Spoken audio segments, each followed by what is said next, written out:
Nous poursuivons notre visite en Suède. Nous sommes aujourd'hui tout près du cercle polaire, à Skellefteå, une petite ville charmante et très calme.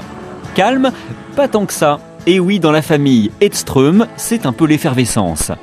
Elle va participer à ce qui est considéré ici comme un sport national, ou presque, le concours de saut d'obstacles pour lapins.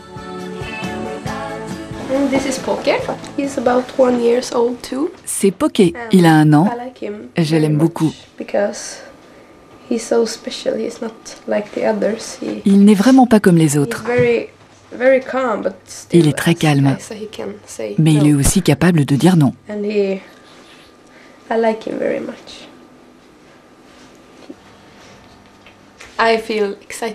Je suis très excitée.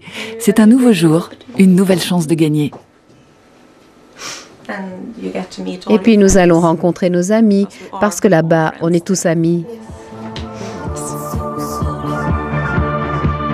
Ce sport national pratiqué avec passion par Moa et Anki est une version miniature de nos concours de saut d'obstacles hippiques. Direction le gymnase municipal, c'est ici que va avoir lieu la compétition. Ce sport fait fureur dans tous les pays nordiques, le Danemark, la Norvège, la Finlande et bien sûr la Suède.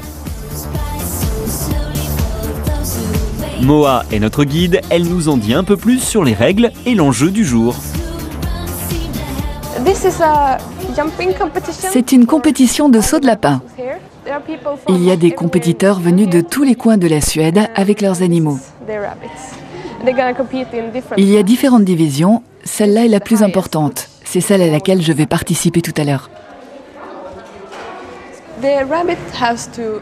Le lapin doit faire un parcours. S'il fait tomber un obstacle, il a une faute. Il faut toujours rester derrière le lapin, jamais devant. Il doit y aller de lui-même. Vous pouvez utiliser vos mains pour le diriger, mais à la 3e fois, ça compte pour une faute.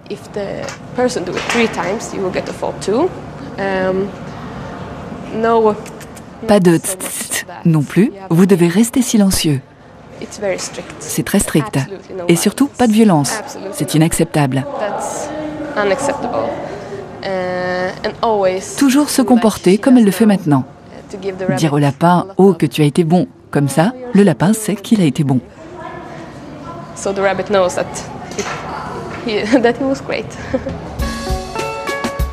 Et pour veiller au bon déroulement des épreuves, un juge et 2 assesseurs veillent scrupuleusement à l'application des règles. Toutes les règles sont écrites ici. Il y en a beaucoup. Chaque année, nous suivons une formation. Nous les étudions pour les connaître par cœur.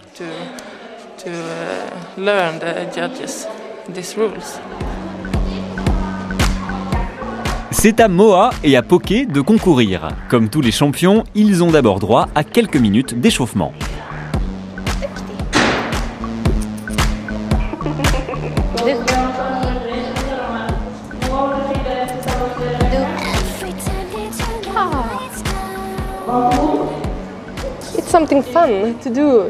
C'est amusant à faire avec son lapin.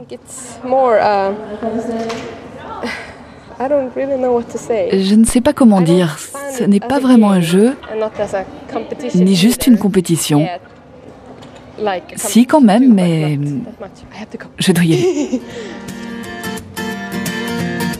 Moa pratique le saut de lapin depuis 10 ans, une vraie championne. Pas de race spécifique, tous peuvent concourir. C'est un sport qui ne nécessite pas non plus de gros moyens. Néanmoins, comme pour les chevaux, les bébés de certains champions sont très prisés. Ils peuvent atteindre les 200 €.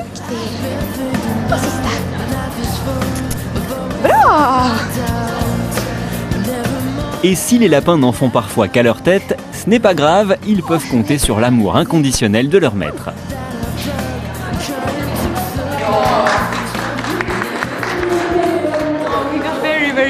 Il était très très nerveux. Quand vous l'avez vu tournoyer, c'est qu'il était perturbé. Ce n'est pas ce que j'attendais, mais je suis contente. Il est génial. C'est à Anki, la maman de Moa, de prendre le départ. Son champion, Kaiser. Ensemble, ils se concentrent. Je me sens bien, ça va être amusant. Kaiser adore sauter. Bon, on est peut-être un tout petit peu nerveux, mais pas trop.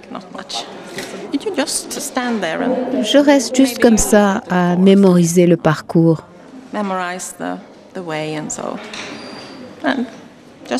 J'essaie de me relaxer. Les lapins le sentent si on est trop stressé. C'est Moa qui a transmis le virus à sa maman. Chez les Edström, le saut de lapin est une véritable histoire de famille. Même Yann, le papa, les a rejoints pour les soutenir.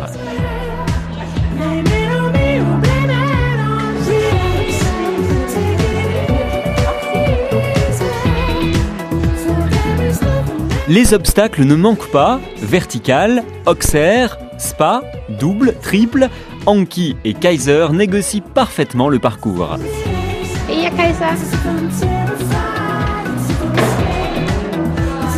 Au final, c'est le lapin qui a fait le moins de fautes qui l'emporte.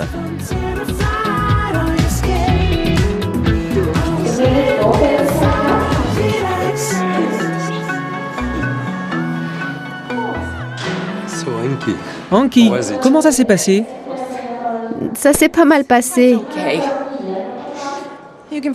Vous voyez, on sent qu'elle est un peu fatiguée. Mais elle a fait de son mieux. Elle a été bonne. Elle a été très bonne.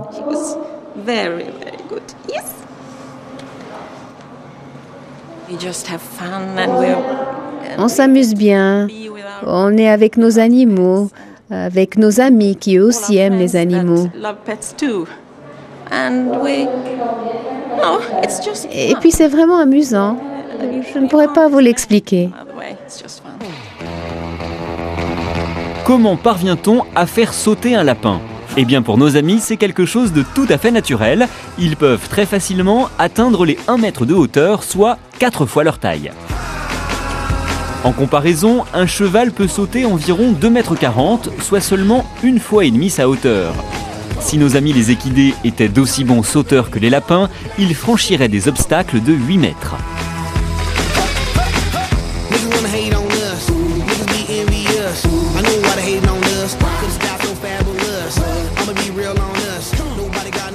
Pas de dressage donc, tout se fait naturellement. Moa nous en dit un peu plus sur la façon dont elle prépare son champion.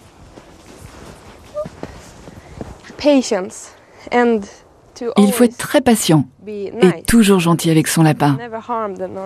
Ne jamais le battre ou user de la force. On ne peut pas les forcer.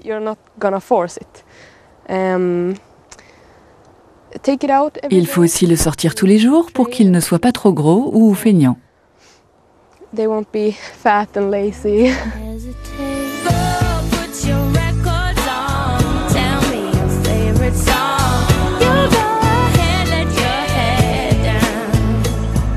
Le saut de lapin fait fureur dans les pays nordiques, mais malheureusement pas encore dans le reste de l'Europe.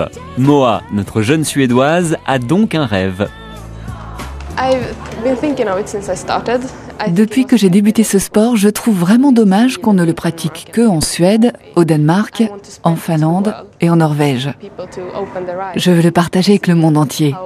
Je veux que les gens se rendent compte que ces animaux sont géniaux et que ce sport est vraiment amusant. Beaucoup de gens pensent que c'est idiot, mais ça ne l'est pas. J'aime vraiment beaucoup ce sport.